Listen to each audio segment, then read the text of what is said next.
بودنش فقط دلگرمیه، تکیهگاه خودش به تنهایی، هیچ کاری بلد نکنه، فقط بمونه برات. هر جایی که اراده کنی خودشو میرسونه.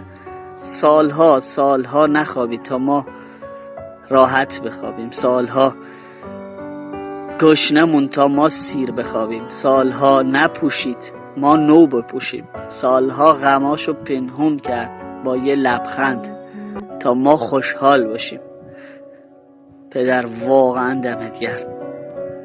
آن رفیقی که به هنگام دور نرفت، زیر شمشیر غمش رقص نخواهم.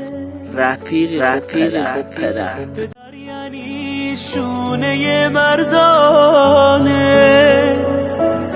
پدر یعنی عشق پنهانی، پدر یعنی قلب باران.